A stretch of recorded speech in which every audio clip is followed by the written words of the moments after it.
Okay. All right. Good morning, all of you, and welcome to our 2021 online Realtor Down Payment Assistance Training. We've been doing this for several years in a row. Last year, we were just saying was a little bit different because just a year ago, things were changing. And Sarah, maybe I need your help with this. I can't remember. It was sometime in the summer, I think, that we decided to go ahead and do this training in a condensed version, right? Was it July? We did it in July via Zoom. There you go. Yep. So we did it last year, but yeah, much scaled down. So this year we're coming back in and doing it the way that we always have so that you guys have all the information that you need, but obviously online. So thank you for joining us. I am Laura Stanfield with Wintrust Mortgage, and I'm the president of the Homebuyers Roundtable. This year, we partner with the Realtors Association every year to put on this training for you guys. Free. So I'm glad that we've got so many people signed up. We're in a crazy market. Everybody knows that. It's tough. And when you're adding in down payment assistance programs to the mix, it makes it even tougher. But I've always believed, and I think most of you do, or you wouldn't be here, that it's about education. There's people out there that need our help, you know, and it doesn't mean that they're not qualified buyers at all. It might mean that rent is high, and it is. It might mean that student loan payments are crazy, because they are in forbearance for due to COVID, but still it's hard to save money. So we want to get through the mindset that down payment assistance programs and zero down payment programs mean that the borrower is not very well qualified. That is just not true. It's removing a barrier for people, and it's taking steps toward affordable housing. So that's why we do what we do, and that's why we're a really good partner with RASCW. So I'm going to go ahead and start my presentation here, and then we'll keep moving along. Forgive my technical difficulties here. So I'm going to start by talking about the mission of the Homebuyers Roundtable, which is right here, but I'm going to go ahead and read it to you to make it easy on you.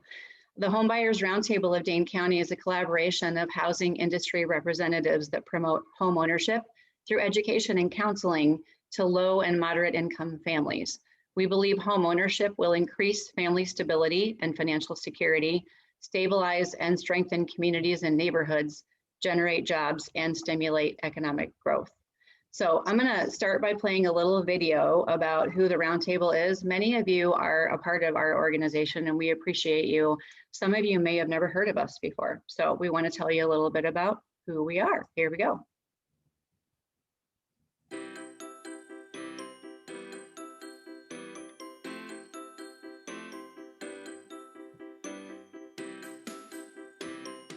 In 1997, members of the Dane County community noticed serious barriers to successful homeownership for low to moderate income households. The two most significant barriers identified were first-time homebuyers lacking knowledge of the home buying process and lenders unfamiliar with down payment assistance programs.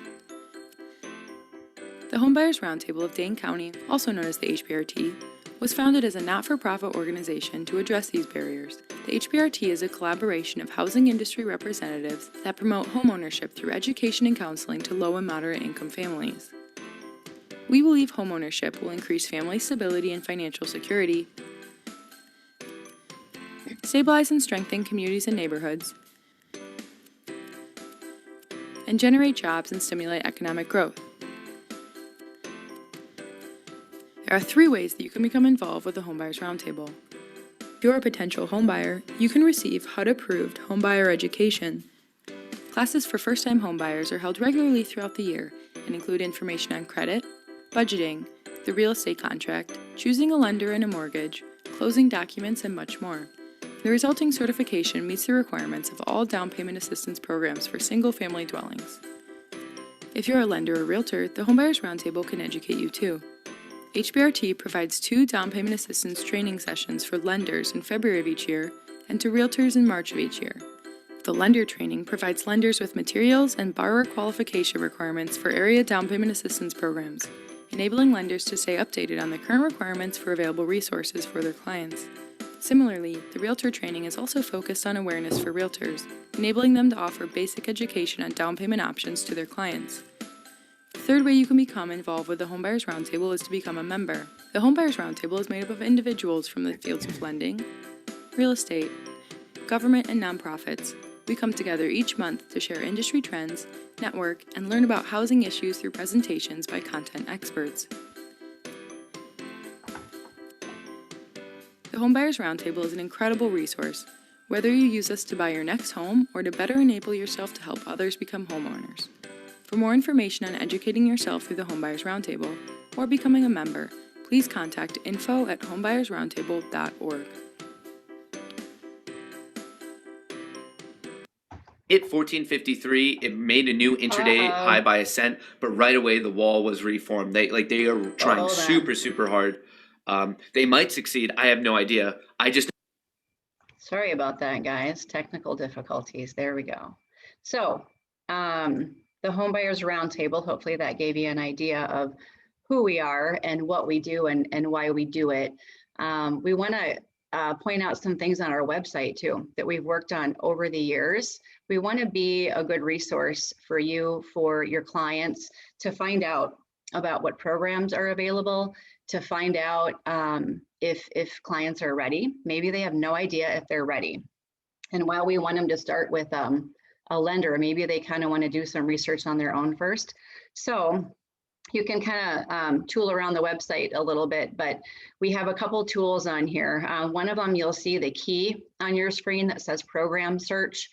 When you click on that, there's just a few questions to answer about what the annual household income is, how many people in the household, where a buyer is maybe thinking that they might want to buy a home. And once they click on that, it will tell you, if they scroll down, it'll tell them what programs they might qualify for and a brief summary of each program to kind of self-educate about what might be possible for them. And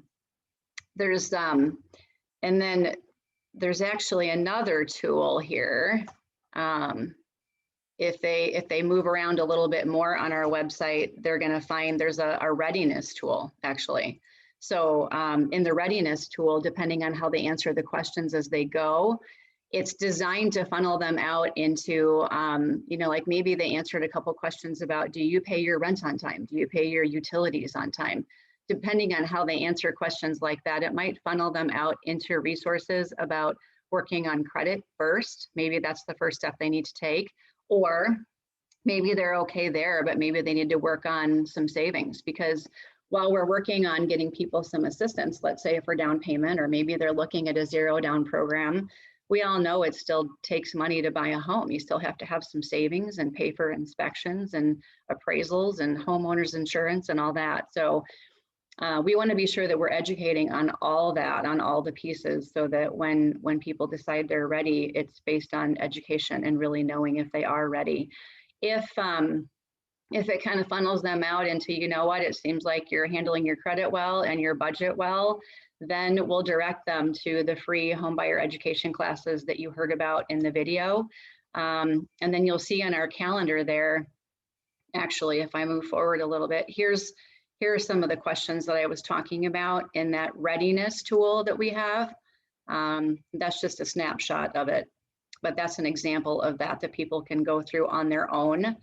And then here's what I was referring to about the homebuyer education classes. So we have partnered with Homebuyers Resources, Inc. I hope I'm saying that right, HRI. They're out of Milwaukee. And we're partnering with them to put on the free education classes. So we had one already in February.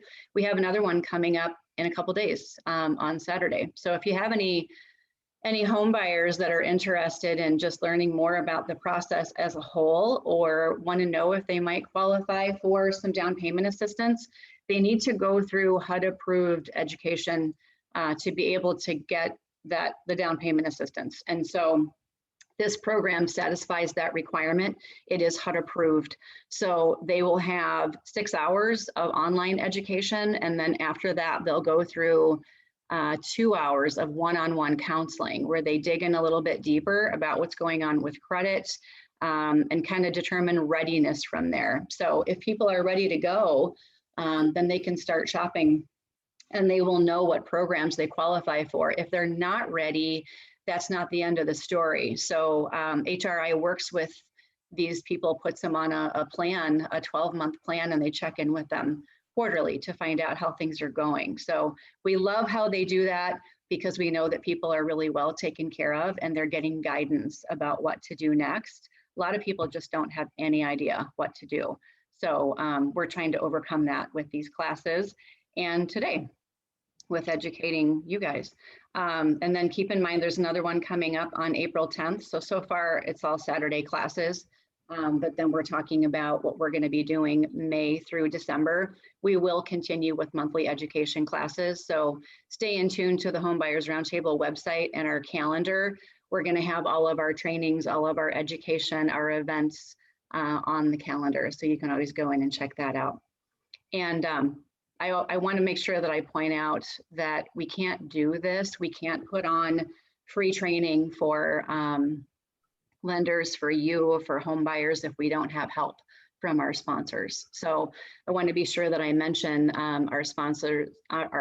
These are some of them. This is actually, we're right in our time during the year where we're bringing in new sponsors. So this isn't a complete list or even the most updated list. I'm going to just shout out to Mad City Dream Homes with Remax and First Weber, just became major sponsors of ours. So we're going to be adding them to this slide right here. Thank you to everybody who sponsors us. Really, we couldn't do everything that we're doing through the roundtable, promoting education and reaching out to the community too, to see what we can do to help community organizations without this.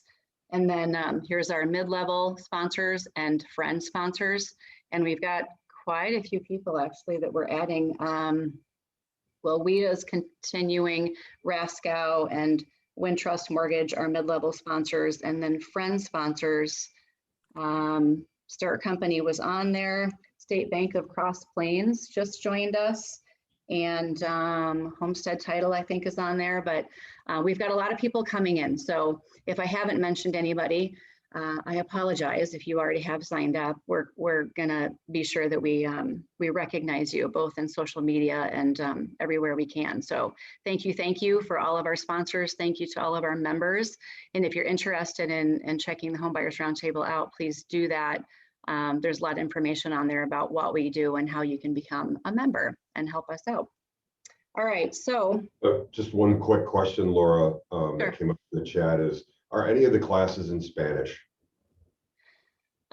They are not yet, although I do believe that HRI has resources in Spanish. So there is still a way to do that. So when you click on the link on our website to register for the class, it's going to take you right to HRI's website, and they have a lot of resources on there. So I would encourage you to check that out. And I know that they have that on their website. Yeah, another good reason to partner. Looks like Sarah actually answered that they do offer Spanish education in the Milwaukee area. Framework Online education is in Spanish as well. So there you go. All right. Any other questions in the chat for nope, now? We're good. Okay. All right. All right. So now we're going to move on with the rest of the agenda for today. We're going to have a few things that we want you to learn about today, starting with Lynette Rhodes with the City of Madison. She's going to talk to us about what's going on with affordable housing in Dane County, so that you have an idea of what is going on around us. It's a hot topic right now. So many of us are talking about what we can do about this. And you need to know, I guess, what the current state is before we know what we can do moving forward. So she's going to help us out with that. And then Sarah Whitley and I are going to come in and talk about the down payment assistance program. So you have just a general idea of what's out there for your home buyers. We know that you don't necessarily want all the details that lenders really need to pay attention to, but you do need an overview so that you can speak intelligently and help your home buyers if they need that assistance. And then Debbie Conrad with the WRA is going to come in and talk about Addendum DPA, which is specifically for down payment assistance programs. She's going to talk with you about how to find it, how to complete it, and the purpose of it. And then Doug Dalsing is going to come in. He is the inspector for the city of Madison. He does the minimum housing code inspections for the down payment assistance programs.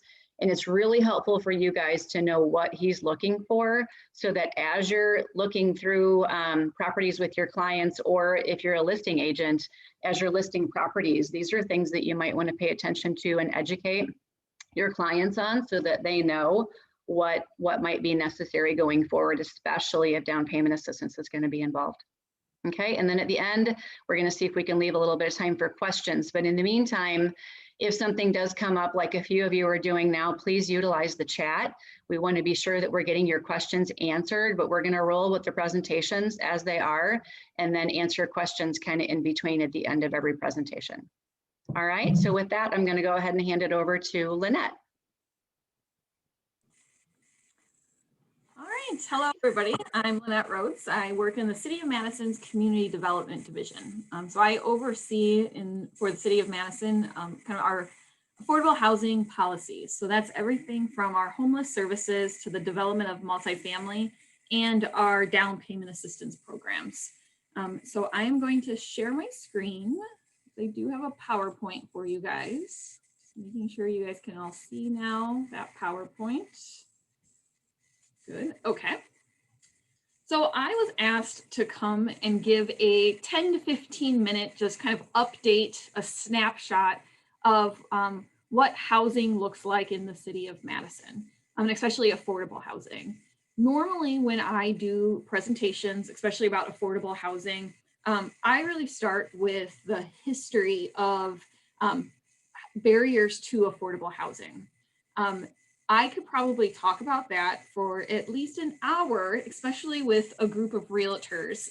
If you guys wanted me to geek out about redlining and restrictive covenants. And within 10 to 15 minutes, I just would not do that justice for this. So this presentation is very much just data driven of a snapshot right now where we are in the housing market. I hope that you guys continue to engage with the Homebuyers Roundtable though, because I think we will continue to have really good discussions within the next year just about historically how decisions that the government, that realtors market, that lenders have made over time impacts housing as we are now. That gets us to some of that data. So I hope and I encourage you guys to stay connected to some of these conversations, because knowing our past really moves us forward in the future as well. So going into very much just a data-driven presentation though, wanted to give you guys a snapshot of how Madison in particular is growing. So Dane County is one of the fastest growing counties in the whole entire state.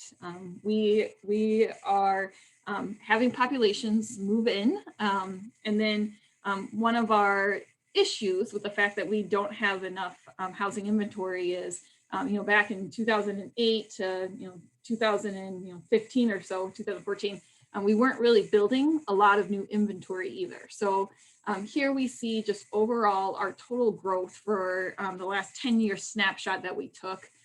What's very interesting to us at the city is we have a couple things happening. One, the growth is really happening in the lower percentile of income and then the highest percentile of income. So we're kind of losing that individuals that are making what you would call, in that middle range income. And then another thing that we are seeing is the percentage of owner occupied to renter is moving more to that renter percentile, is getting higher. We did do some surveys of major employers a couple of years ago, just kind of getting a snapshot of what do employees, kind of desire when they're moving to Madison. And overall, especially with Epic employees, when we surveyed them, we are seeing that millennials, younger, starting out employees are mostly looking to go into that renter market at first in the city of Madison. So that was putting a lot of pressure on our rental market for a while. And we'll see here in the next slide about the growth that we've had kind of new inventory happening in the city of Madison.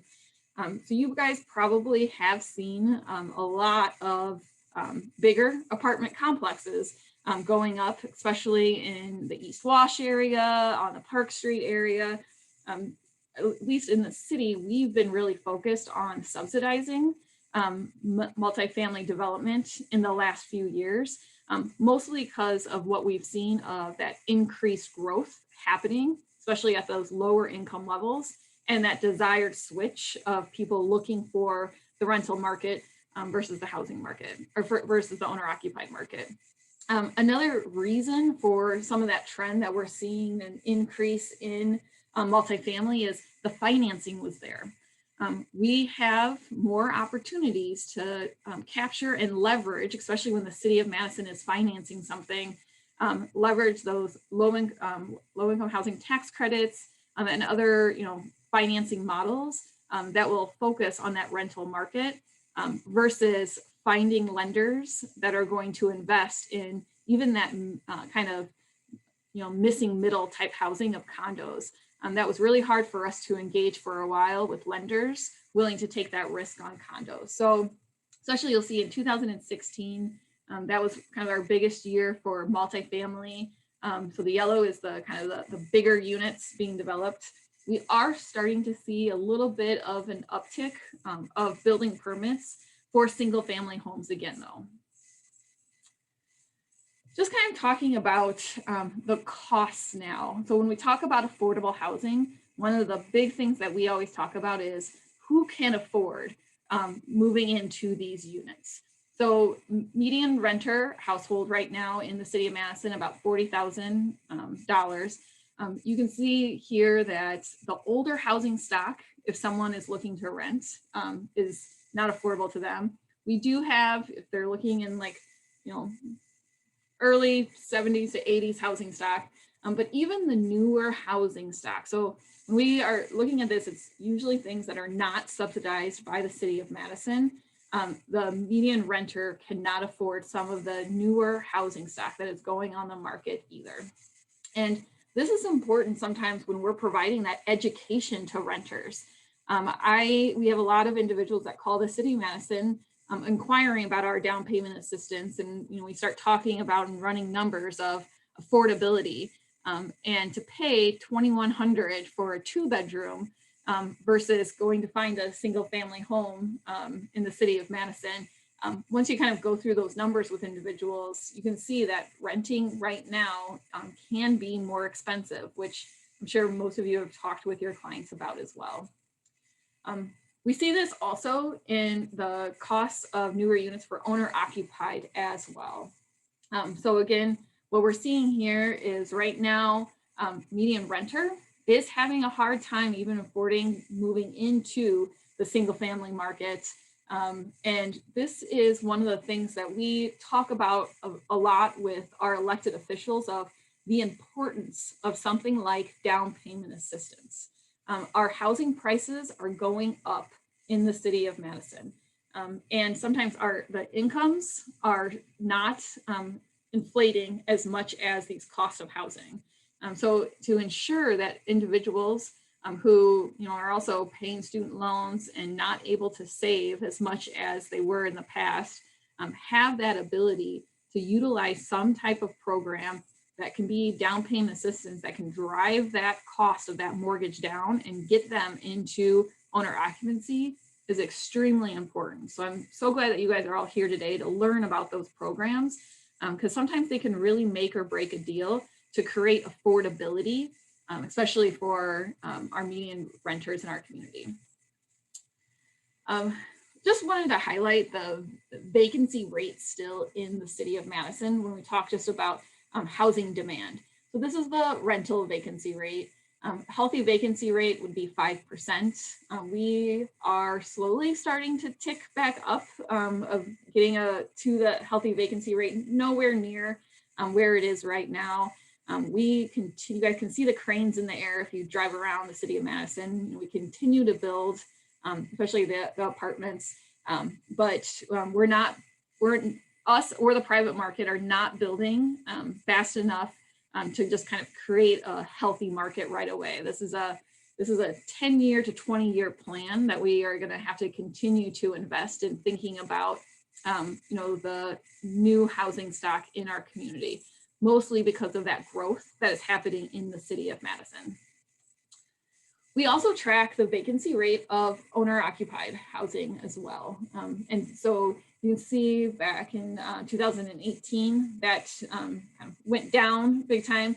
And what this is telling us is we are definitely seeing a seller's market. And I will not elaborate on that because I'm sure most of you are aware of this, and most of you are taking 20 offers to purchase or more on most of the houses that you have, and are probably taking calls right now as you're listening to me on some of the units.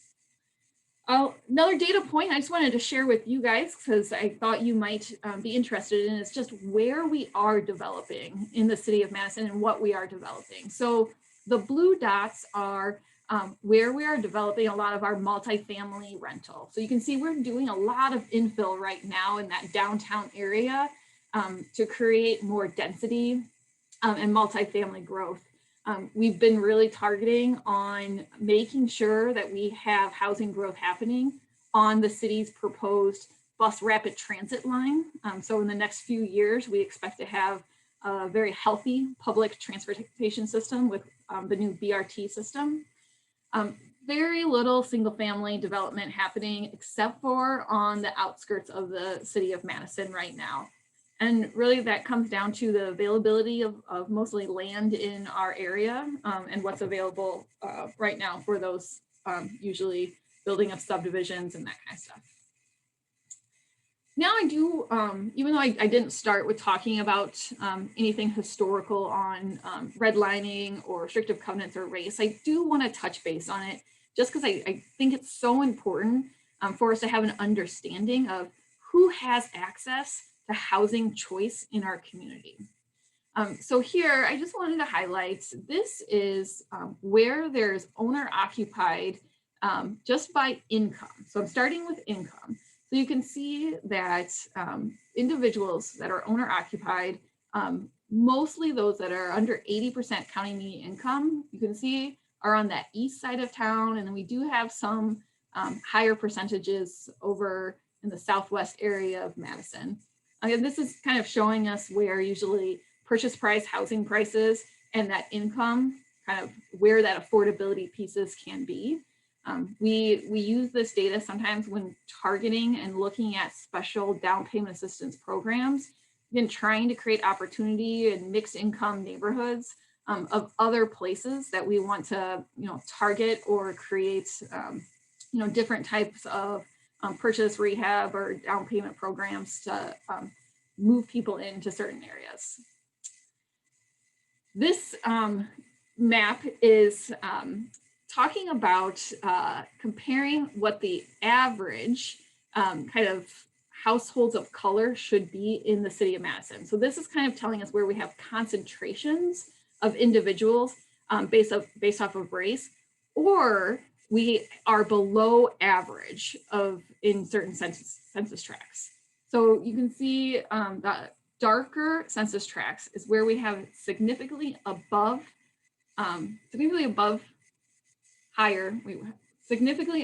anticipated percentage of households of color. That's what I meant to say.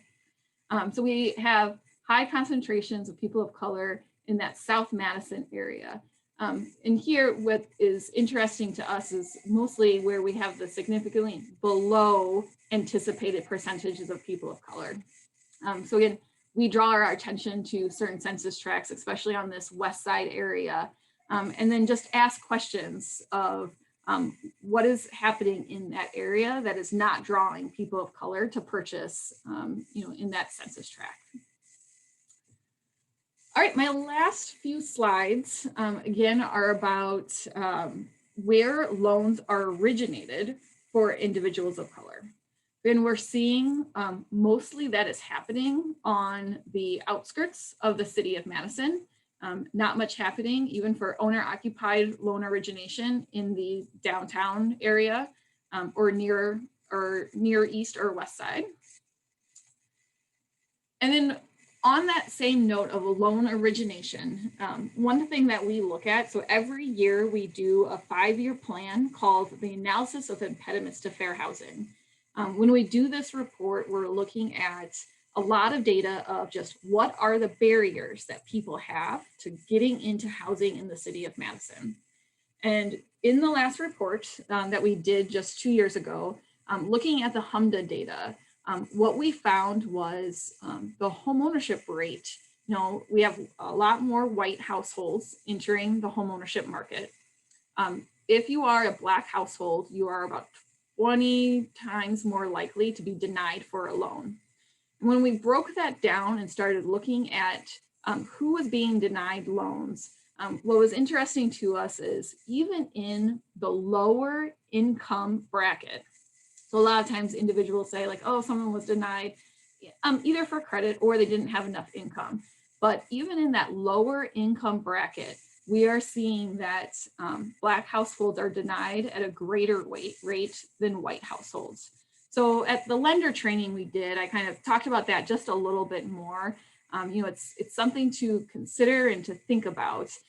You know, I totally understand, and I always like to say it's not about an individual when we're talking about, you know, these access. I'm never trying to say like a lender or a realtor is blocking someone, but we have to think about the structure and the system of what is causing those denials, of why some people are able to access at those lower incomes and some people are not. And then finally, these slides, when we did the analysis of impediments, gained the most interest, I would say, from the media and a lot of other people. And this is really about opportunities of where people can live in the city of Madison. So this is a map of where someone in a white household who makes median income in a white household can find apartments in the city of Madison where at least 50% of the apartments would be affordable to them. So affordable is paying 30% of your monthly income towards your rent. So you can see if you are a white household making the median income in the city of Madison, you have a lot of opportunity to find affordable rental housing in the city of Madison. So you come to Madison or you're turning teen and you're looking for an apartment, you have a lot of opportunity to kind of pretty much live anywhere in the city of Madison. When we look at Asian households, you'll see a few of the census tracts have disappeared. Now that does not mean that they can't live in those census tracts. It just means there are fewer opportunities. There's less than 50% of the units in that census tract that would be affordable to someone making that median income. When we go to Latinx households, we lose even more census tracts of where units would be affordable. And when we go to Black households, we lose almost all of the census tracts in the city of Madison. And so I highlight that because I think that kind of data point is just really important where you know, individuals who are first finding apartments or looking for new apartments at any time have opportunities to live in certain neighborhoods within the city. And I think where you live and the choices that you make of been wanting to purchase a single family home are all important things that people should have the opportunity to really choose anywhere in the city of Madison of where they desire. So those were my they told me to go 10 to 15 minutes and I probably went over, but those are just the data snapshot of where we are in the city of Madison right now with housing. And I'm happy to answer any questions. Lynette, there is one question in there from Lori Logan. What is the anticipated percent and how is that calculated? Sure, I would have to go back and look at that report. I want to say though, it was you know what, Lori, I will have to double check that because I don't remember right now off the top of my head. Okay, thank you. Okay, I don't see any other questions for now. So much, Lynette. Everything that Lynette said is why we're doing this and why we offer the free home buyer education monthly. And also why we feel like it's so important that we're working with an agency who understands that not everybody's ready right now. What we need to do, I think, as a collaborative is to just kind of get people's minds open a little bit. So why are people being denied? Are there some barriers there where maybe people think that they can't? They've never really been taught how to manage their credit or how to save. So that's why education is so key, and having a program in place that helps people along the way and doesn't just kind of let them go without enough education about maybe you're not ready now, but how do you get there? And that's what we're working on through the roundtable. So, all right, we're gonna move on then, and Sarah and I are gonna talk about, we're just kind of gonna breeze through. There's a lot of programs that are out there. And again, we don't expect you to remember all of these programs or know all the ins and outs, just to know what's possible for your clients so you can talk to them about it and then refer them back to a lender who understands the programs and can really help them with whether or not they're going to qualify. So Sarah is starting the PowerPoint. You can go ahead. I think some of this we may have talked about in the beginning, so we'll keep it going. You can move to the next slide there. Okay. All right. So, well, we talked about what down payment assistance is, but just a couple of things. Most down payment assistance is for low to moderate income families, and we may reference the LMI terms. So, apologize for the acronyms, DPA, LMI.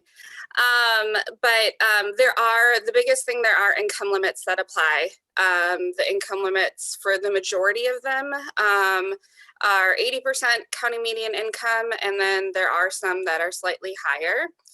And there are different repayment terms, and we'll kind of go over those in the next couple slides as well. And Laura, you did go over this. Mm-hmm. And this. So the income limits. As I mentioned, there are income limits. The income limits that we're going to have listed in the PowerPoint are for Dane County specifically.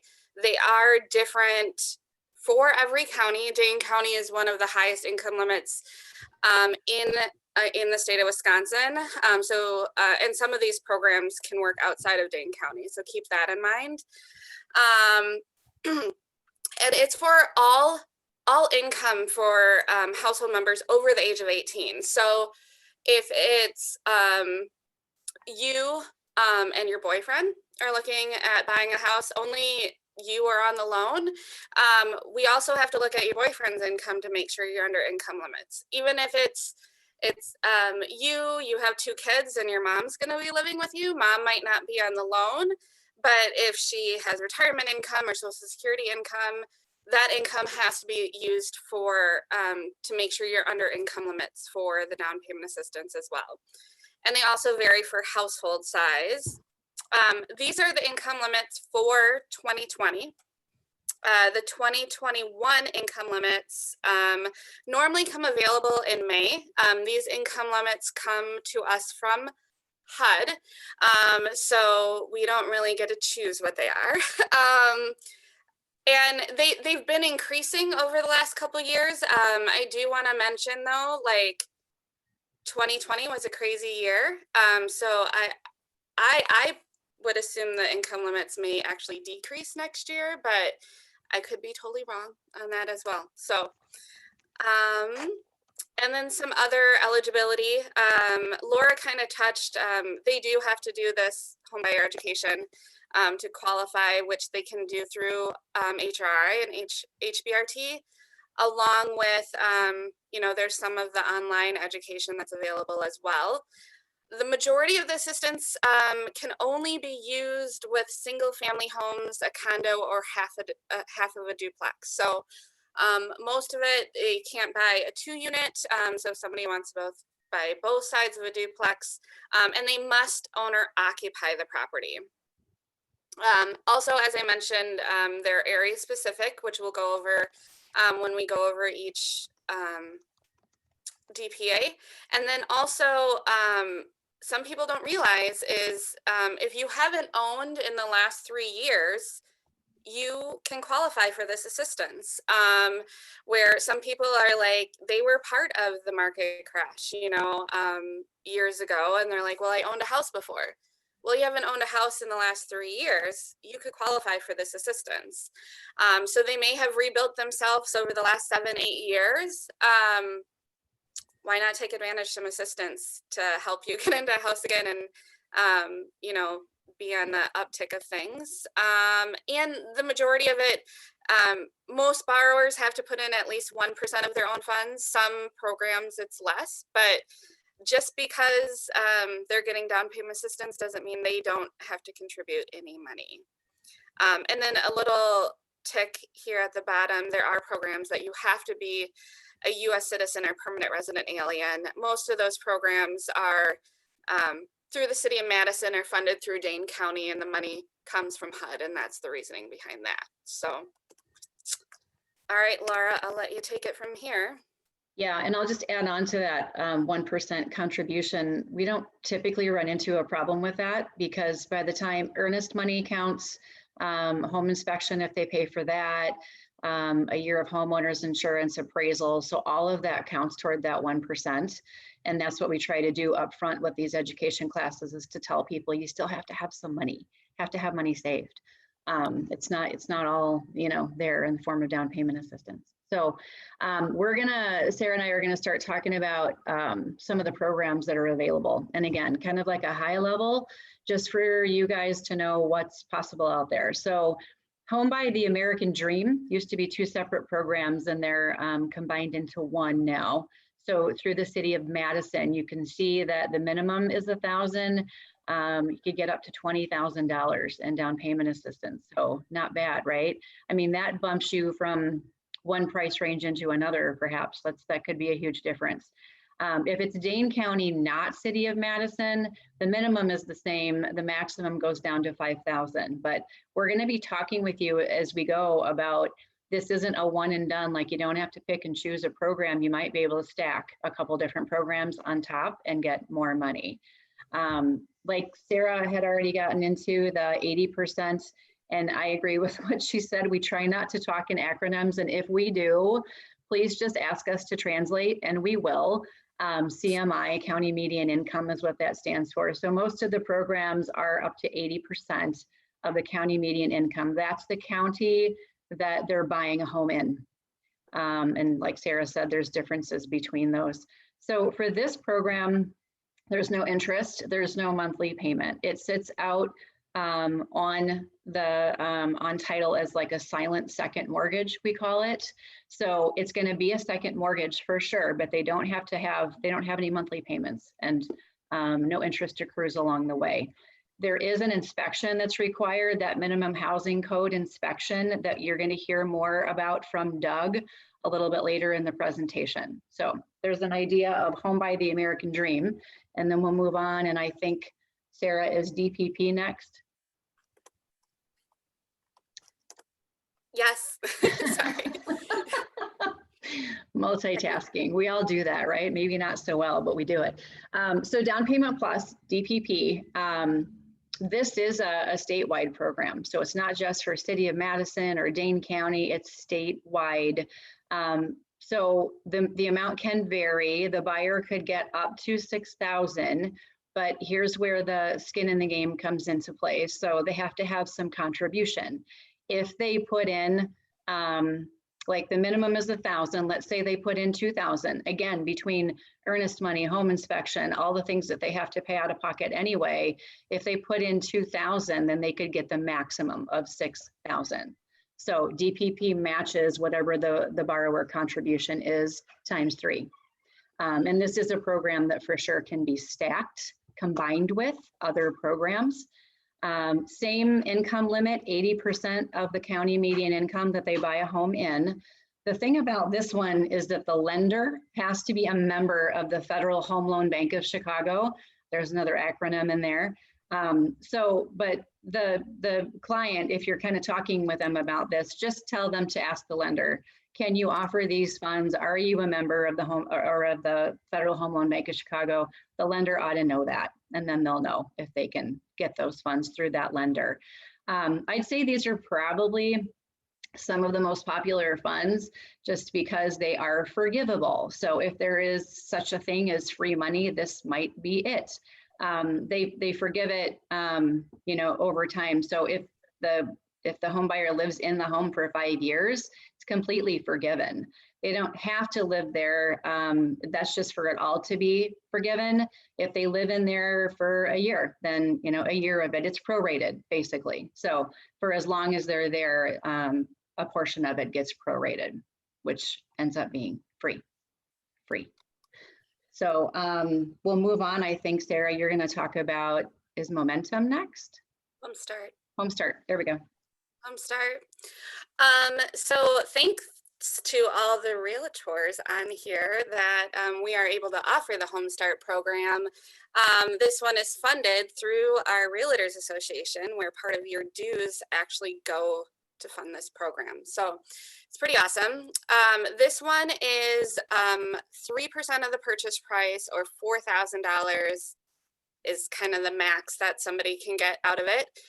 This one can be used in several counties. So this one can be anywhere that our Realtors Association serves. That like all meshed together in one word. So it can be used in Columbia County, Sauk County, Rat County, Iowa County. So this is multiple counties similar to Down Payment Plus. I just realized this bottom line on the slide is incorrect. So we recently updated the interest rate. It does accrue 1.875% interest rate per year. So it's just, it accrues every year. I think it equals, if they get full $4,000, about $60 a year.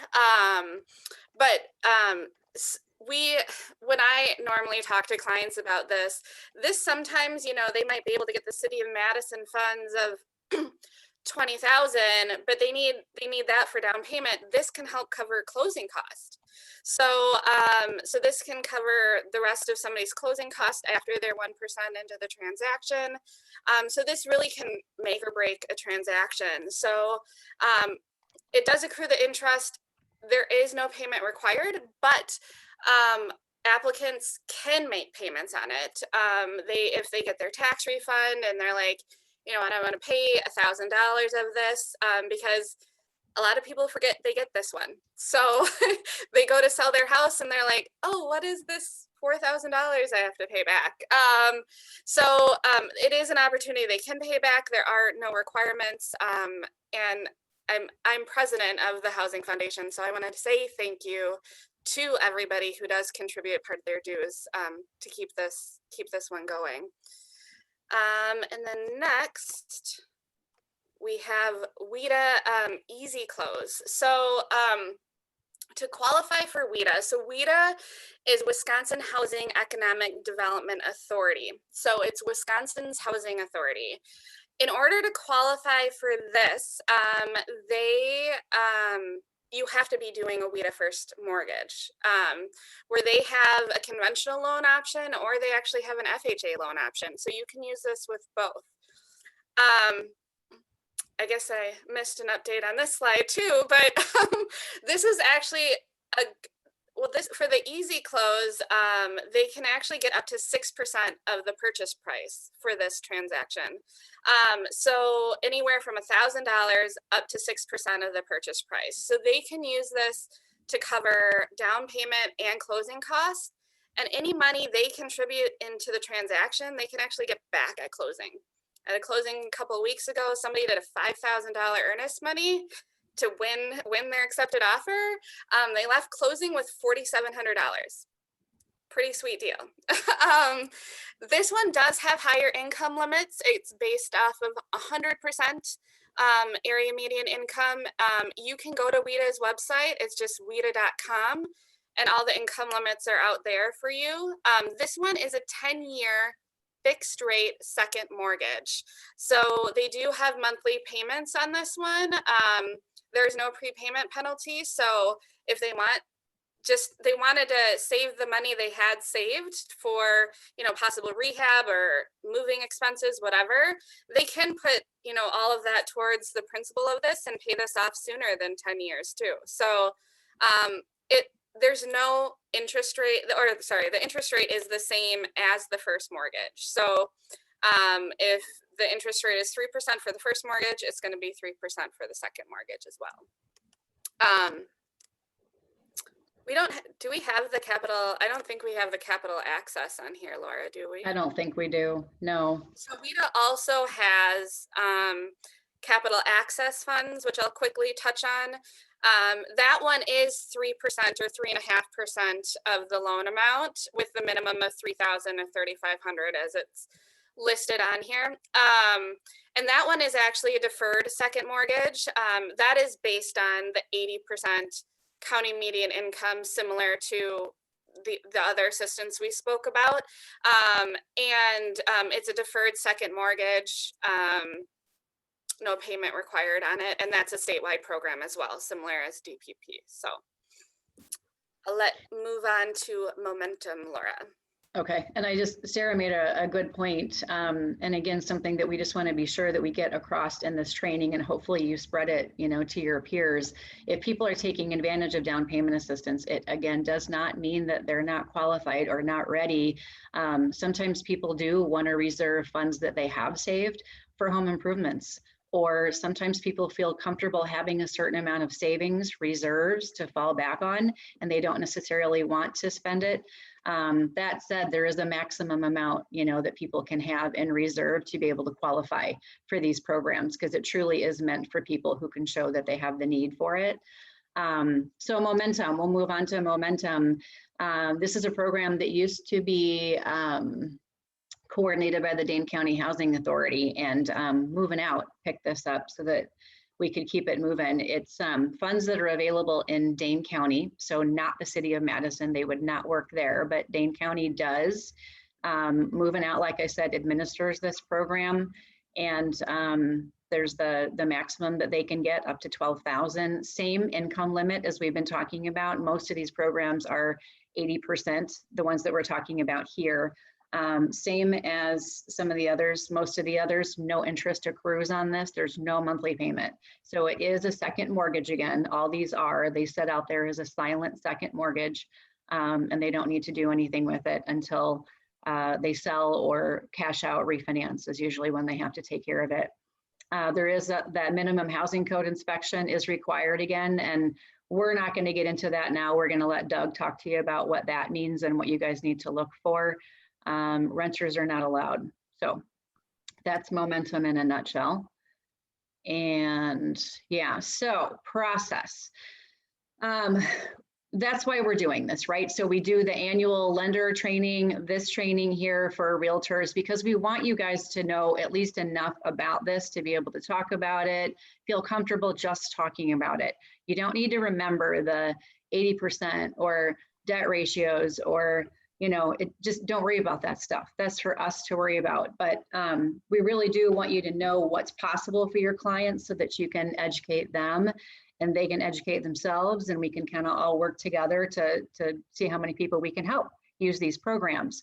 So it's really important, though, that you're knowledgeable about these programs, at least to this extent, that the lender working with them is knowledgeable about it, because there's a lot that needs to be done behind the scenes. Most of it is for us, the lenders, to take care of so that we're managing the timelines.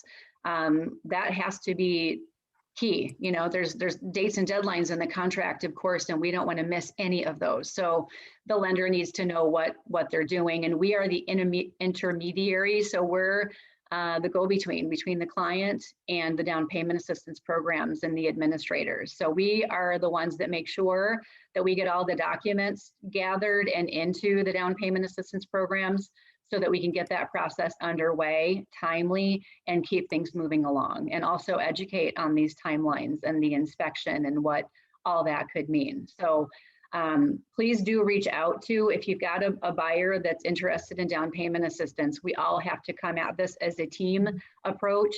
We have to be talking about what are the timelines? What do I write in the contract? What do we need to plan for as far as the inspections go, so that we're not over promising and you guys aren't having to spend your time, amending that it's as smooth as we can possibly make it. So please be sure there's an open line of communication. We all want that. so that we can have happier home buyers in the end, right? Next slide, Sarah. That is my computer. Okay, stacking. All right, you want to talk? I can talk about this quick. Yeah. Okay. So here's an example. I think both of us have mentioned this before, that a lot of these programs can be stacked. And this is an example of which programs could, and in the end, $30,000 in down payment assistance is again huge, and a difference in price range. So where someone could be stuck pre-approved, let's say at, I don't know, 200,000, that's a pretty key number. And we all know that where values are right now, anything really below 300 probably is going to need some work. So, but if we can help move them into a different price range, and now they could look up to 230 instead of 200, that could make a really big difference in availability and what's possible. Sarah, do you want to add anything to that slide? Yeah, I wanna touch on that, because this has actually come up quite a bit for some of my buyers, and especially with the housing prices increasing. Some of the programs have a purchase price limit. The purchase price limit currently is still based on 2020, which is 268,000. So if somebody is looking at like a WIDA capital access loan, the momentum loan, stuff that is funded federally, they do have a max purchase price currently at 268. So that has been hard for a couple. So I'll touch on moving out funds, but all of the moving out funds, that they do have the cap of the 268 purchase price. Even though if I've had borrowers that can qualify for more, but if they want that assistance, they have to keep a purchase price less than that. Hopefully, with housing prices going up, maybe HUD will increase that, but again, we probably won't have that information until May again, so. All right, other programs, and I'll start talking about those. So other programs, I'm sure a lot of you have heard about Habitat for Humanity.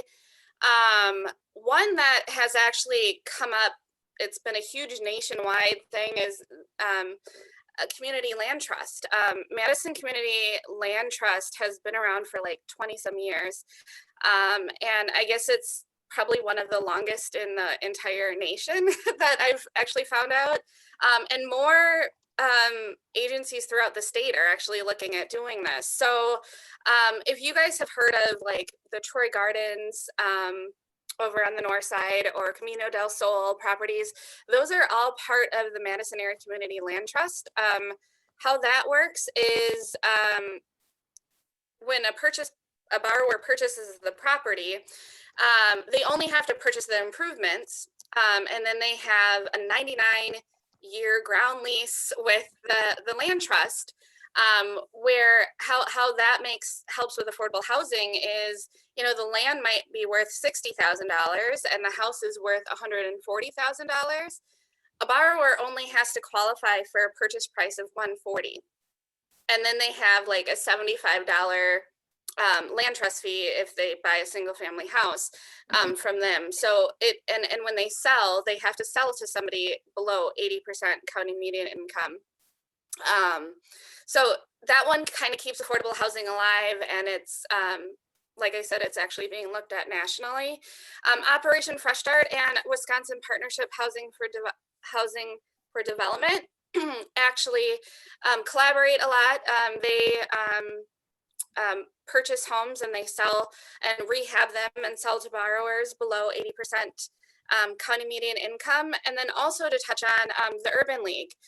They had a long rent-to-own program for 15 years that is now at the end of its life, and they have actually created a new program that I know on Urban League's website they have more information, but it's for ranging from people anywhere from 50% or 60% county median income all the way up to like 120. So they purchased 16 homes in the Madison area, or in Madison, that they're actually working with people. They're giving them mortgages, an interest only mortgage, for 7 years, and then they can refinance into a regular conventional loan after that. But during that time, they'll assist borrowers with working on their credit.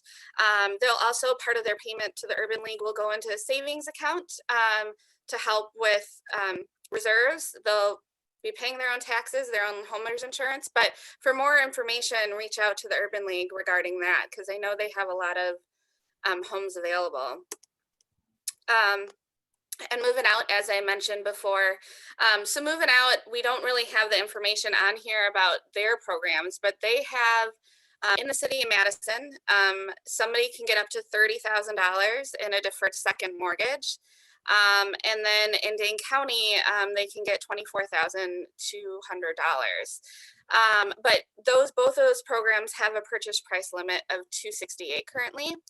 As I mentioned, but moving out also has a forgivable loan up to $6,500 that can be used in most of the state. But to qualify for the moving out funds, a person of the household has to have a permanent disability. So it doesn't have to be a borrower. So if you have a child with a disability, you could qualify for this assistance, or if your mom is going to be living with you, she would have to be on title, but if you're her caretaker, you could qualify for this down payment assistance as well. But reach out to Moving Out for more information regarding that. And one thing I want to touch on for Moving Out funds and the Momentum funds is you can actually apply for those funds prior to accepted offer. So once you're pre-approved for a mortgage, you can reach out to Moving Out and they'll actually reserve the funds for you.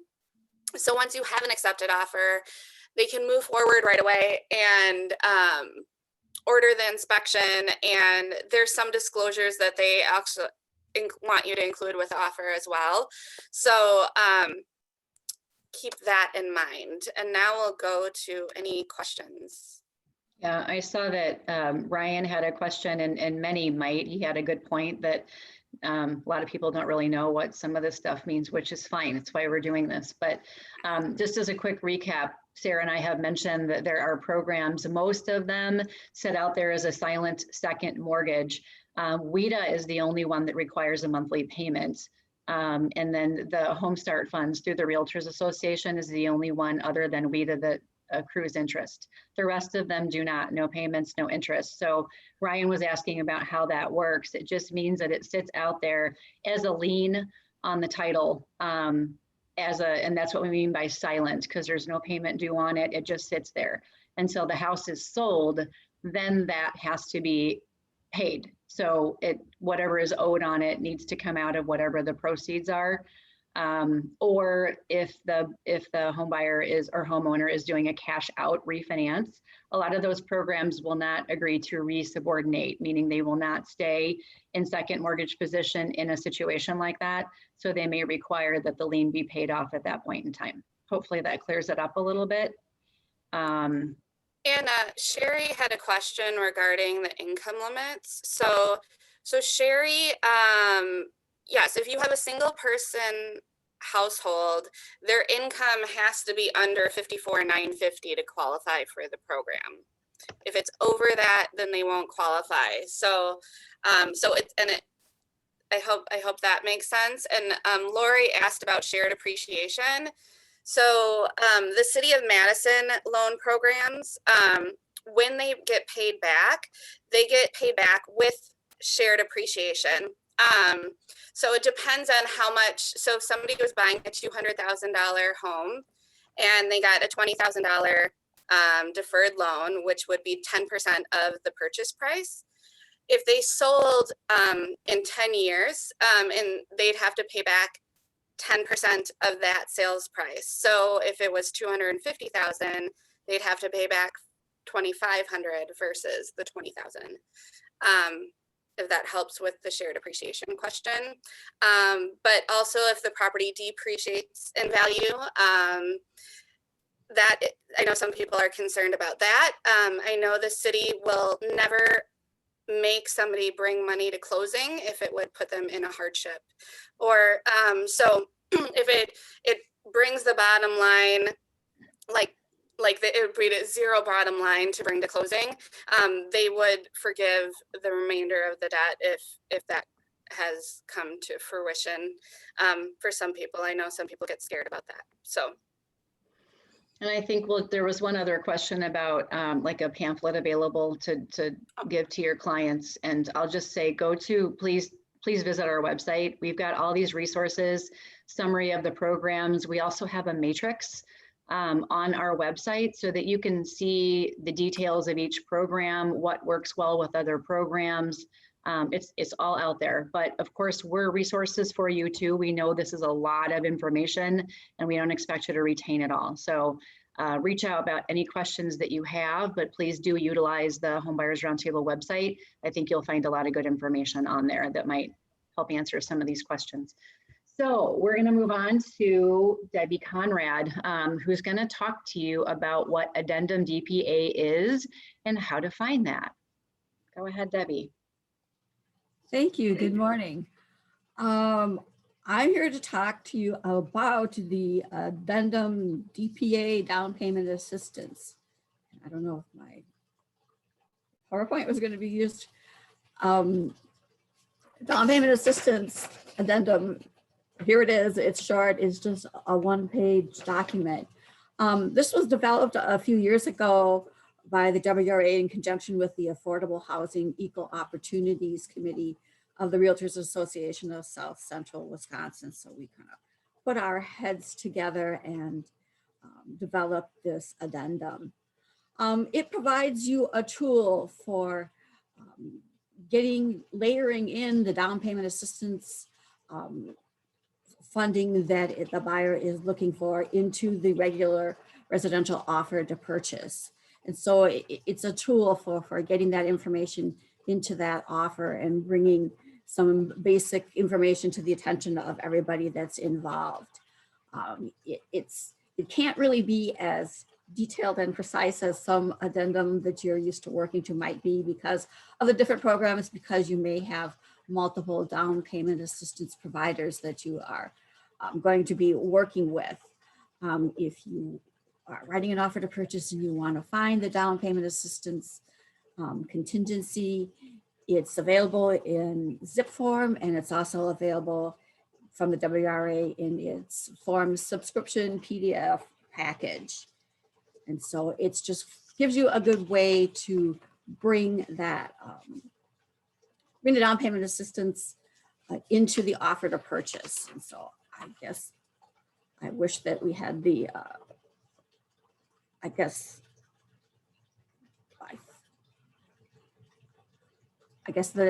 unfortunate. I really thought I was going to have the PowerPoint here, so this is a little difficult. What the down payment assistance contingency does is it makes the offer contingent upon down payment assistance provider approvals. So the offer is made contingent upon the buyer obtaining the down payment assistance funding from one or more. And as you saw, you could have the layering, the stacking, I think they were referring to. So there may be multiple down payment assistance providers. And so it's going, the offer to purchase is going to be contingent upon getting the approvals from all of the different down payment assistance programs that are named on line 2 of the addendum. So there may be, as you saw, there may be one program named, there may be multiple programs named.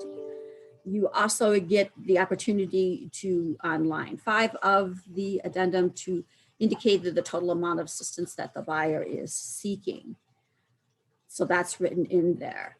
The buyer, what's going to have to happen here is that the down payment assistance programs are going to have to give their approval, and they're going to give their approval. We're used to having situations where if somebody is giving an approval, they give it to the buyer and the buyer gives it to the seller. But in this instance, the down payment assistance programs are going to give their approval to the lender. And at that point in time, then the lender can continue or finish up their underwriting. And so it's kind of like a little house of cards that the lender approval is probably going to be dependent upon getting the approval of the down payment assistance programs. And so if any of those approvals would fail, in most cases, that's probably going to mean that the lender is also not going to approve the loan. And so it's important to have a long timeline in the financing commitment contingency deadline in your offer to purchase that you're working with. I think I saw in the chat that somebody was asking about that, and I saw one answer was 45 days. So these timeframes may be longer than what you're normally accustomed to working with, but you have to understand we've got down payment assistance approval. Then that leads to the ability of the lender to give their approval. So if the down payment assistance program deny the funding, that probably means that the buyer's lender is going to deny that loan. The next section in the contingency talks about the inspections. And so it's really important, if you can, to find out what additional inspections and also what additional testing is potentially going to be required by the down payment assistance providers. And I think you may get some of that information coming up from Doug, so that will give you that insight. So to whatever extent possible, set up any additional inspection contingencies and so forth. We talk about use the lead-based paint, the addendum S, because I think you're going to find that that's going to be something that the down payment assistance programs are going to be looking for. And that can fill you in on that much better than I. These programs also have more extensive, stricter standards in terms of the condition of the property. I mean, I think that they're saying, well, we don't want to extend our money, our assistance, unless we know that this is a property that's in good condition, that there's not going to be any problems, there's not going to be any health type concerns or anything. So you will find that their standards, the things that they're looking for, go beyond what you may be accustomed to seeing traditionally in a transaction. And in a transaction, generally, I guess it's the buyer that gets to judge. Are there certain conditions that they will tolerate? But in this instance, the down payment assistance providers, they are going to be the judge and jury on that. They're the ones making those decisions. So that's what we have to go along with. That's what we have to get layered into the offer to purchase. And so we can hopefully make this a successful transaction for the buyer. So what happens with the inspection is the down payment assistance addendum is going to take the inspections that the down payment assistance providers are going to be looking for and layer them into the inspection contingency and classify them as being follow-up inspections. And so what you need to have in the inspection contingency is get the home inspector out there, get that report back, and provide that report to the down payment assistance providers. At that point in time, they will then determine if they need to do additional inspections with a qualified third-party inspector. And if so, then you're going to layer that into the inspection contingency as a follow-up inspection.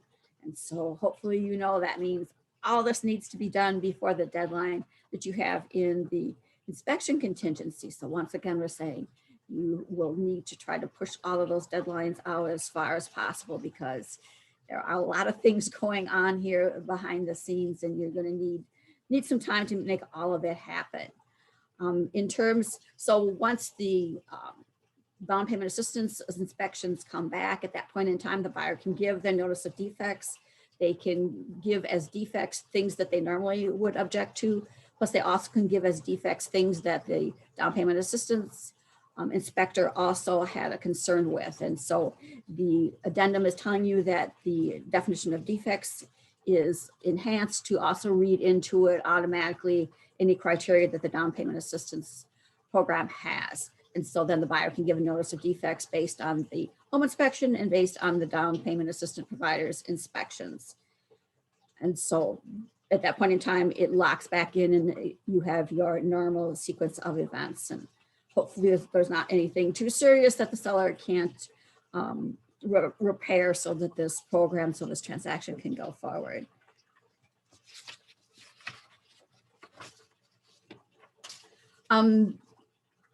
The third main section in the addendum is for down payment assistance testing. The best thing you can do when you're writing this offer is to include a general testing contingency.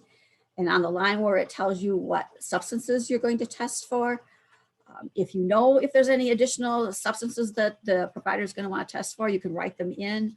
You also can write in there that the things that to be tested are going to be any substances required to be tested by the down payment assistance providers, and I would name them. So you're basically writing in anything that the down payment assistance provider is going to require.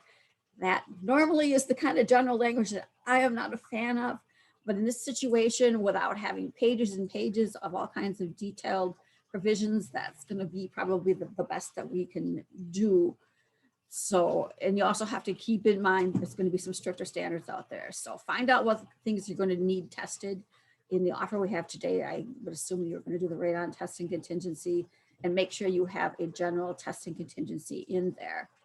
So go forward with any tests that you know that you want to have, or that you know already that the down payment assistance provider is going to have.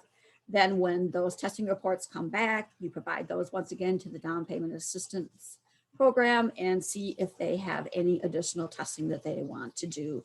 And then go forward with that under the general testing contingency.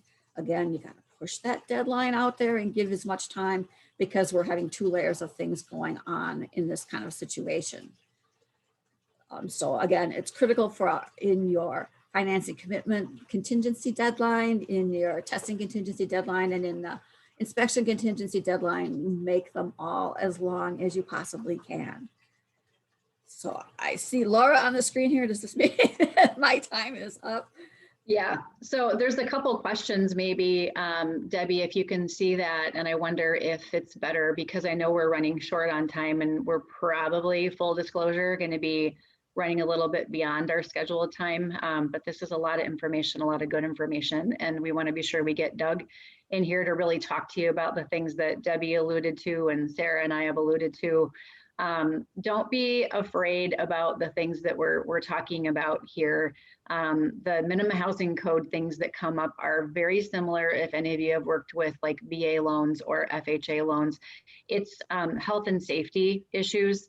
And I don't really see a lot of things that are deal breakers, but just keep your mind open, be curious. And this is why, again, it's so important to work with people who get these processes, get the timelines, and there should be an open line of communication along the way. But the really important piece of addendum DPA is to be sure that you are not releasing the inspection contingency if there is DPA involved until the DPA inspection has been done, right? Because if you do that and something comes in from the DPA inspection, then the seller doesn't have to do anything. So just be mindful of that. But Debbie, there were a couple of questions that come in. I can see that, and I guess, again, that is what I did say, that to make sure that you do treat the DPA inspections as follow-up inspections, which means that you need to anticipate that whatever the time frame you would use for an inspection contingency, and assuming that there's going to be follow-up inspections, that's the time frame you're going to use. And so I don't know that I can give you a specific date. That's what one of the questions is, as to what the line 12 deadline should be.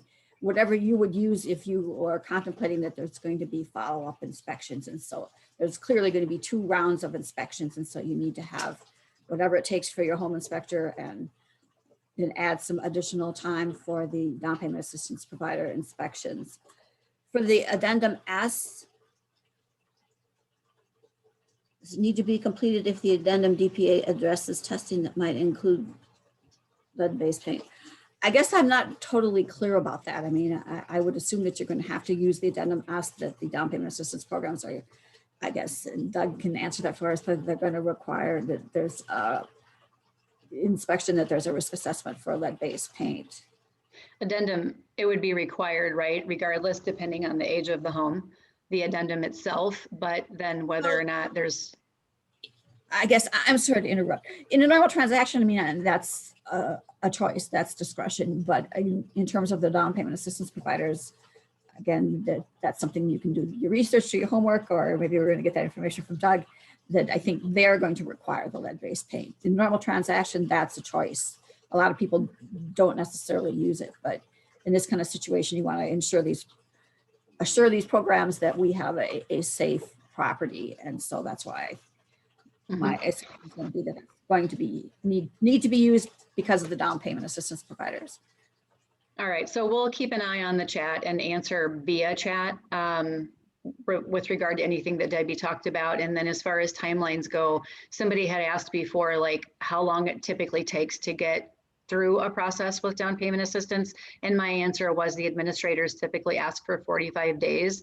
That's not just for the inspection. That's like start to finish, 45 days. So it's going to be a little bit longer than a typical transaction, maybe by a week or two, but not crazy long. So if you have other questions about that, put them in the chat and we'll do our best to answer them that way. But let's move on to Doug, because I'll bet you're going to have a lot of questions, and this is really good information for you to have so that you know what to look for as you're previewing properties. So Doug, take it away.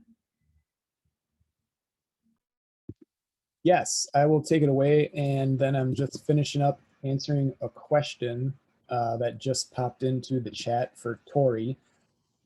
So yeah, those, and I'm just talking very general. You know, I don't have specifics on each program, but I work with a lot of those companies, nonprofits that have been brought up before doing this inspection work, like moving out, the Partnership for Housing Development, Urban League. Like I've worked with all those outfits. And in general, yes, lead-based paint testing is required if the home is built before 1978. So right now, I'm gonna arrange my screen. Let's see. I'm just gonna do a screen share. And so you should be seeing my PowerPoints right now. Okay. Yeah, you're good to go, Doug. What was that, Rick? Sorry. Good to go. Okay, thank you. Yeah, I was just gonna ask for a confirmation on that. Okay. So, hey everybody, my name's Doug and I co-own this company Testudo. We're just environmental consultants primarily. We do lead paint testing, asbestos testing, but then we also help out the city of Madison with their minimum housing code inspections for these down payment assistance programs. So that's just a real quick info on my background. Okay, and so, boy, yeah, what were some of the other questions that popped up? There was a question about the addendum S. And boy, if I ever had a question like that, I would always just punt it to the other panelists. So I don't have an answer on whether you still need to fill out addendum S and do that if you're participating in the DPA program. So I'm really sorry, I don't have an answer on that. I would assume the answer is still yes, that you do have to fill out addendum S, like it's a separate thing. It's required by federal law, I believe. So I think I would assume the answer should be yes. You do still have to fill that out and then worry about your DPA addendums, you know, separately. So boy, if anyone else can set me straight on that, please, you know, you can speak up later. Or Debbie, I don't know, did you have a thought on it right now? Sure. The addendum S, the lead-based paint addendum, is something that you're going to want to have, that, like you're saying, that it is required. And it's something that you, in terms of whether you go forward and have the inspection, a lot of people don't. They just take a pass on that and they waive that off. But the fact that they would want to have the lead-based paint inspection, that would be, in this instance, dependent upon whether the down payment assistance programs are going to want a lead inspection. And so I'm assuming that that's true, that's something, then that's something that would be the piece of the puzzle for you to answer. Are you going to have the addendum S of the transaction? Yes, we're going to have that there. But are we going to have the box checked to do the actual inspection instead of passing on that, waving it off? That's kind of a question. Do we need to have the lead-based paint inspection for the down payment assistance programs? And so that's the question that I toss back to you. Okay, so, and this was something I just touched on in the chat window. The answer is yes. Lead-based paint testing is going to be required if someone is participating in the down payment assistance program. You know, if we're talking about regular general real estate transactions, then the addendum S and the lead-based paint testing, it's optional. You know, it's up to the, I believe, the buyer to opt for that, and then the seller has to accept it. So this is something different. If you're in DPA, it will be required if the home is built before 1978. So on to the PowerPoint topic right now. And so the main thing we're talking about right now is the minimum housing code inspection. And then the lead-based paint testing that I would do is basically a subset of the minimum housing code. So the general topic right now is minimum housing code. We're talking all about that, okay? So, and it should be apparent that it's an inspection for meeting Madison's minimum housing code. This is something that they have spelled out in city regulation. You know, what check boxes need to be ticked for a house in order to meet the minimum housing code, okay? And then you definitely want to focus on the word minimum when we talk about this. This is not a full-blown, you know, top to bottom home inspection or housing code inspection. It's a minimum housing code. So it's like Laura touched on it earlier. It's just an assessment of basic livability, functionality, and safety. You know, we're just checking boxes that the home meets basic minimums for those areas, okay? And there's a little bit of overlap with with the official third-party home inspection. Like we're both a home inspector, the third party, he's always going to check for smoke detectors and carbon monoxide detectors and, you know, things like that. There is some overlap there, but the third party home inspector, you know, their criteria is pretty different from what I'm looking at, but there is overlap, okay? So the areas that the minimum housing code inspection looks at, this is not an entirely exhaustive list, but in general, we're looking at the presence of certain rooms, like there's got to be a living room, bathroom, and kitchen, you know, those are like requirements, okay? And then the makeup of certain rooms, like kitchens must have lighting, bathrooms are not required to have like lighting in the bathroom. Actually, I may have misspoke on that. Sorry, bathrooms probably do require lighting. Don't quote me on that. It's all on the form and I just look at the form. So living rooms, you know, bedrooms have to have windows and basic things like that. So we're looking at the makeup of certain rooms, okay? We're also doing a little bit of electrical testing, just checking for like grounded outlets, basically. We look to see that the home has heating and that it's available in all the rooms. We check health and safety like smoke detectors, carbon monoxide detectors, etc. Okay. And then we're also checking functionality of a few of the appliances, the stove, the fridge, toilets, if you consider that an appliance. I know it's not really an appliance, but we check functionality. All right. We flush the toilet. Okay. And so then we also look at lead-based paint, the presence of it and the condition of it. Okay, and then we look at the exterior. You know, we try to assess whether there's leaks in the roof, causing water damage inside. And we also look at the mechanicals, checking to make sure that the heater is like set up correctly, that the water heater is set up correctly with ventilation and things like that. So those are the areas that the minimum housing code inspection is looking at, okay? All right, and then, you know, a few of the most common reasons that an inspection might not pass, okay? Right here, so this is probably the biggest one.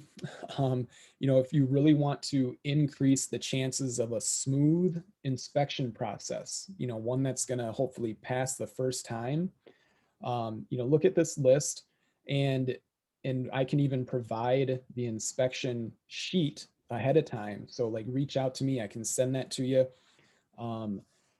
this is not a big secret. It's not like a pop quiz or anything like that. The areas that I'm looking at should be known in advance and can be known in advance if you, the agents, um, are are asking for that information. Okay, so but some of the big reasons that inspections typically do not pass the first time: uh, smoke and carbon monoxide detectors, lack of window screens. You know, it's not a major, the stuff shouldn't probably break the bank to install this stuff. All right. But it does hold up transactions sometimes. All right. Window screens. They're just one of the requirements of the minimum housing code. Okay. Missing outlet covers. I probably have one or two of those in my house, so that's my fault. Um, but yeah, they're unsafe, and they're out of the way of my children. Okay, I'll just preface with that. So anyway, back to the topic at hand. Inoperable windows, like a lot of times the casement windows will get rotted out, wooden windows that haven't been painted and things like that. And also sometimes if the insulated seals are broken, if you have that fogging inside the window, yeah, that can fail the inspection just because it's not. I mean, I won't go into the reasons why that's bad, but the windows have to be functional. Okay. Deteriorated lead-based paint, that will fail an inspection. So the lead-based paint testing is a subset of the minimum housing code, and so we'll get to that in a little bit. Handrails, electrical hazards, things like that, and plumbing issues like sink leaks and water supply line leaks and things like that. I've never come across like, gushers or any huge issues like, but yeah, sometimes there's a little drip on the plumbing, and that will fail the inspection. Okay. All right, then a few key definitions, just to illuminate everyone on the topic of lead paint. So right here, the residential requirements for lead paint apply to homes built before 78. Okay. A lead inspection is what I do for the city of Madison. Okay. It's a surface by surface. We just go around the room, look at all the different types of components, and we label them as positive and negative for lead paint. Okay. It's comprehensive. It looks at the entire house. All right. And the other thing to keep in mind, if we do find lead paint and it's deteriorated, it's in bad shape, then it would need to be repainted basically. All right. And you can do that by hiring someone who can do lead safe remodeling. It's a state certification that they would have to hold. It's a certification that was enacted by the EPA in 2010. So this is a federal thing. And then Wisconsin, the Department of Health Services oversees this regulation of remodeling contractors who are certified to work safely with lead paint. So if you find lead paint in these homes, they would have to be fixed by those lead safe renovators, as they're referred to. You are not required to do lead abatement. Okay, lead abatement is a totally separate beast. It's a higher certification to do that stuff. And so the folks that can just work in residential remodeling do not have to have that high of a certification. Okay. Whoops. And then if there is lead paint found and it has to be repainted by a certified contractor, the city is also going to require a lead clearance, and a lead clearance is a third-party check. So again, it's something I would do. Third party, I go into the home and I look around to make sure it was cleaned up, and then I conduct some environmental testing to prove that it was cleaned up. So we collect these dust wipe samples, we send them off to a lab, and the lab tells us how much lead dust was left behind at that job site. Okay. So I know time is a little short, so you may have questions on this stuff. Maybe there will still be time for that in a little bit, but Anyway, here is a flow chart of the inspection process, okay? So the first thing I do when I get into a house, I do the lead-based paint inspection, okay? For homes built before 78, there could be some homes in the DPA program that are built after 1977, and they don't require the lead paint testing, okay? So you would skip everything on this slide and go to the next slide. But for homes built before 78, this is what I do, okay? So I go into the home, I look around, and I test everything for lead paint, okay? If the results are negative, then that's the easy part. You get to the end of the lead paint inspection if all the results are negative, okay? That happens every once in a while. Sometimes though, I will find lead paint, okay? And so if the lead paint is intact, well, then that's another easy way to the end, okay? If the lead paint is intact, it's not hazardous, and then that's just the end of the lead paint inspection, okay? On the other hand, if we find lead paint and it's deteriorated, things get slightly more complicated, okay? Moving down, then you have to have the certified lead safe renovator make the fixes, like I said just before. And then after they make the fixes, I would return to the property for that lead paint clearance, okay? And hopefully it would pass the clearance, okay? And then you reach the end of the lead paint inspection. On the other hand, if it fails the clearance, if there's too much lead dust left behind and it's hazardous, then someone has to re-clean the work area. Probably should be the contractor that was hired to do the work. That's what they're required to do anyway. They re-clean, and then we have to go back and conduct another clearance, okay? So this could be an infinite loop if they keep failing the clearance, all right? It's not ideal to fail a clearance. Hopefully it passes the first time, and that's the end of the lead paint requirements, okay? So moving down the flow chart, end of the lead paint inspection, then I conduct the minimum housing code inspection. And I should be clear, I do these initial inspections at the same time. So despite what the flow chart might look like, these are not two separate appointments or anything like that. I just hammer out these two inspections at the same time. Okay, so the minimum housing code inspection, I look at all those areas that I talked about before, the kitchen, the living room, mechanicals, everything. Hopefully everything passes, and that's the end of all the inspections, okay? On the other hand, if items fail, we're over here, okay? Then someone has to make fixes. Might not have to be a certified person if it doesn't involve lead paint. If you're hanging up smoke detectors or something, well, that doesn't have to be done by a certified person or anything. So someone has to make the fixes, okay? And then you go back. You have to recheck for the minimum housing code. Hopefully it passes this time and you're at the end. But it could fail again if everything on my list wasn't completed or something like that. It happened like a handful, once or twice or three times or something. It doesn't happen often, thankfully. Usually people, they see the areas they have to fix in the minimum housing code inspections and they just make the fixes, okay? All right, so that's the end of my presentation right now. We might have time for questions. I'll stick around if there are questions. Here's my contact information, email address, and phone number right there.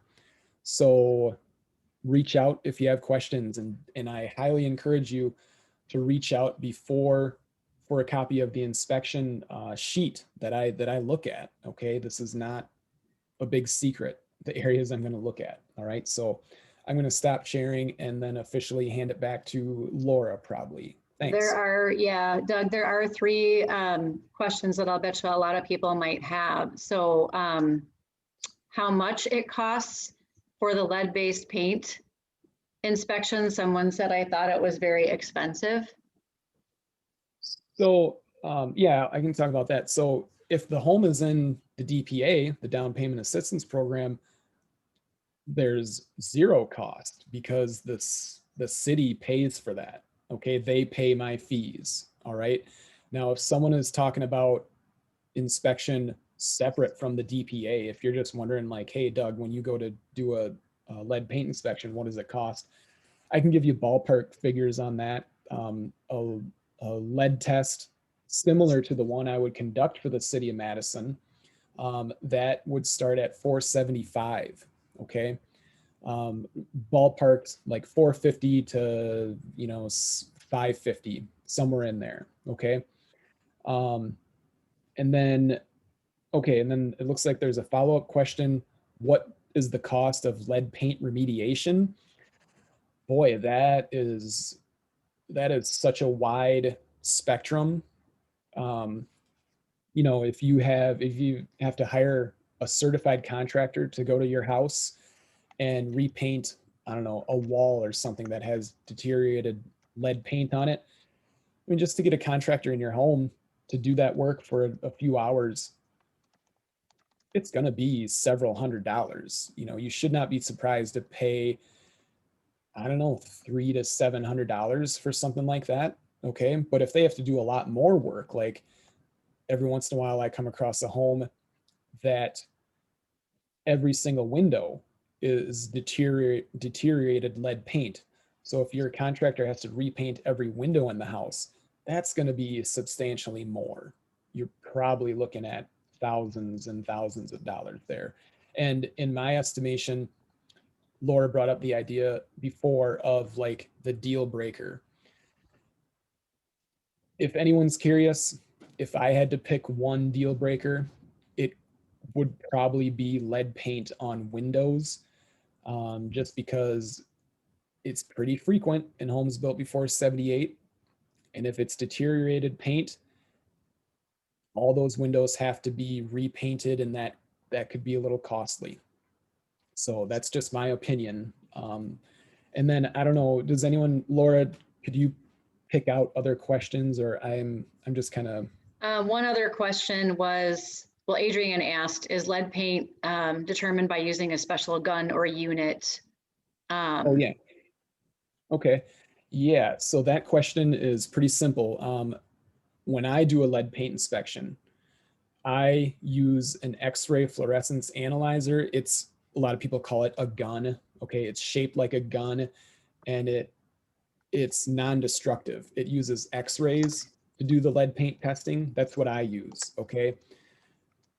So if you're in the DPA program, that's what I'll do. All right. Separate, you know, outside of that, yeah, lead paint inspection can be done by paint chips or XRF. I will never do paint chips at a house. Other inspectors out there, they might rely on paint chip sampling. So if you do talk to inspectors about this type of thing, be 100% clear about what you're getting. Okay. I'm never going to show up at your house and start chipping away lead paint. Other folks might have to do that because they don't use an X-ray fluorescence analyzer. They're pretty expensive to buy and maintain. All right. And then another question was, how long does it take you to get out to the property once the inspection's been ordered? Yeah. Okay. So all my requests go through the city of Madison. So there's other folks that work in Lynette Rhodes' office. They take the requests and then they send the request on to me. Okay. So once the inspection is ordered, you know, look, we're all human, you know, we might not be able to get to a thing immediately. So like the city of Madison, they might have the request for a day or two or something like that. It all depends on their workload. They get the request out to me. I try to schedule it as soon as I can. And then it's also a matter of my logistics, you know, getting out to the house. Okay. So I shoot for getting the inspection scheduled at most within like 5 business days of receiving a request. Usually it's a lot sooner, but you know, sometimes like my schedule could be already filled up quite a bit. It might have to be pushed out a few other business days. Okay. So I'll schedule the appointment within like 5 business days at most of receiving the request. And then I'll turn over the report hopefully within like 3 business days. Okay, these reports, they take a few hours to put together.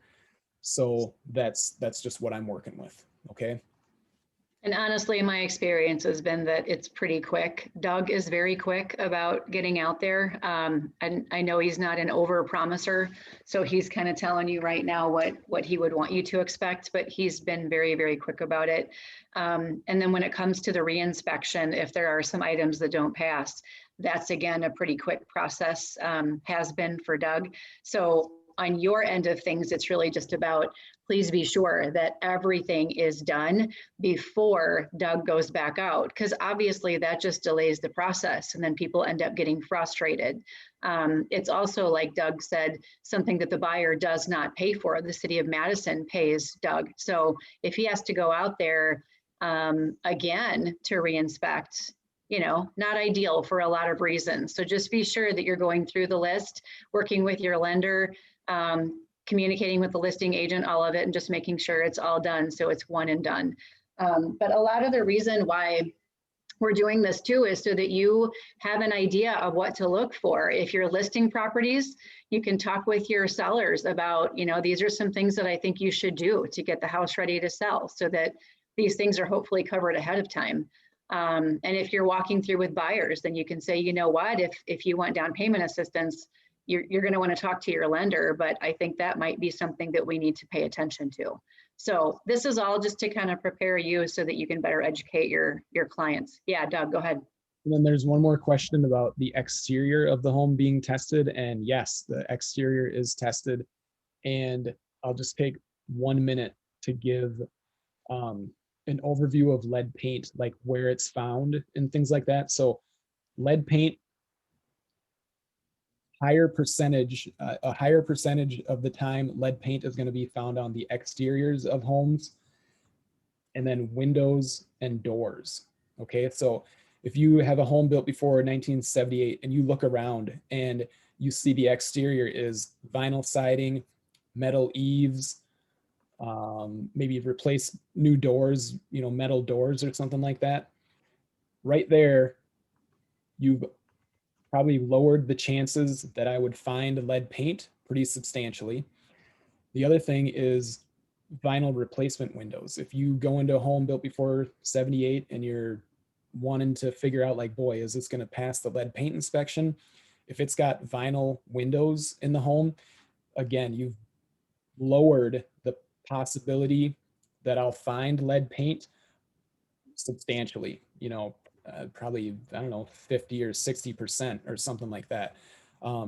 So watch out for those things so that you, as the agent or lender, you can coach your buyers or advise them, like, hey, this home that was built in 1920 with original wooden double hung windows might not do too well when it comes to the lead paint testing. Okay, so that's the last thing I'll leave you with. Yeah, I mean, honestly, these things, there are maybe going to be some things that come up, but I've not really experienced the deal breaker things. The lead-based paint, potentially, like Doug said, might be the one. The rest of it, if anything comes up, is usually pretty easy stuff to fix and not super expensive, for the seller or time consuming. So lots to think about, lots to process. We apologize for running over our scheduled times. So sorry about that, but hopefully you feel like you got a lot of good information here today, and feel free to reach out to any of us if you have more specific questions about any portion of this.